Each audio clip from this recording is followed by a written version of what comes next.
Hello അസ്സാം വലൈക്കും, welcome back to my channel. ഇന്ന് തയ്യാറാക്കാൻ പോകുന്നത് പഴുത്ത മാങ്ങ വെച്ചിട്ടുള്ള ഒരു സിമ്പിൾ ആൻഡ് ഈസി പുഡിംഗ് ആണ്. അപ്പോൾ അതെങ്ങനെ തയ്യാറാക്കാൻ നോക്കാം. അതിന് വേണ്ടി പഴുത്ത മാങ്ങ എടുത്തിട്ടുണ്ട്. തൊലി പെടാതെ അതിൻ്റെ പൾപ്പ് മിക്സിയിലേക്ക് ഇട്ട് കൊടുക്കാം. അതിനോടൊപ്പം തന്നെ പഞ്ചസാരയും ഇട്ട് കൊടുക്കാം. മധുരമൊക്കെ ഓരോരുത്തരുടെ ഇഷ്ടത്തിനനുസരിച്ച് കൂട്ടിയും കുറച്ചും എടുക്കാവുന്നതാണ്.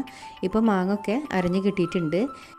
ഞാനിവിടെ ഒരു വലിയ മാങ്ങയും 2 ചെറിയ മാങ്ങയാണ് എടുത്തിട്ടുള്ളത്. അപ്പോൾ അതിനനുസരിച്ചിട്ടുള്ള അളവാണ് ഇവിടെ കാണിക്കുന്നത്. ഇനി അടി കട്ടിയുള്ളൊരു പാന് അടുപ്പിലോട്ട് വെച്ച് അതിലോട്ട് 2 കപ്പ് പാല് ഒഴിച്ചിട്ടുണ്ട്. ആ പാല് തിളക്കണമെന്നൊന്നുമില്ല, ഒന്ന് ചൂടായാൽ മതി. അതിനുശേഷം അരച്ച് വെച്ചിട്ടുള്ള മാങ്ങയുടെ പൾപ്പുണ്ടല്ലോ, അത് ഇതിലോട്ട് മിക്സ് ചെയ്ത് കൊടുക്കാം. നല്ല ഇളക്കി കൊടുക്കാം.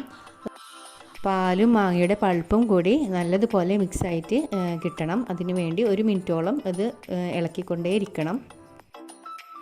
അതിനുശേഷം 3 ടീസ്പൂൺ കോൺഫ്ലവർ ഒരു ബൗളിലേക്ക് എടുക്കുന്നുണ്ട്. അത് മിക്സ് ചെയ്യാൻ സാധാ വെള്ളമോ അതല്ലെങ്കിൽ പാലോ ഉപയോഗിക്കാവുന്നതാണ്. ഇത് ഈ കോൺഫ്ലവറിൻ്റെ മിക്സ് പാലും മാങ്ങയുടെ പൾപ്പും ഉള്ള ആ ഒരു കൂട്ടിലേക്ക് ഒഴിക്കുന്നുണ്ട്. അതിൻ്റെ വീഡിയോ എൻ്റെ നിന്ന് മിസ്സായി പോയി. അതിന് ശേഷം ഈ കോൺഫ്ലവർ ഒഴിച്ചതിന് ശേഷമുള്ള ഒരു വീഡിയോ ആണ് ഇനി കാണുന്നത്.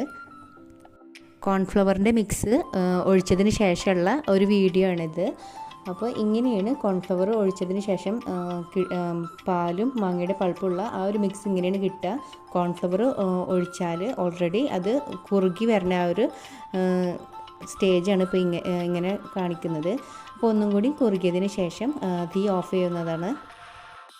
പുഡിങ് ഇവിടെ സെറ്റായിട്ടുണ്ട്. ഇനി ട്രേയിലേക്ക് മാറ്റുകയാണ്. അപ്പോൾ ഇത്രയും ഈസി ആൻഡ് സിമ്പിളായിട്ടുള്ള പുഡിങ് ഇവിടെ റെഡി ആയിട്ടുണ്ട്.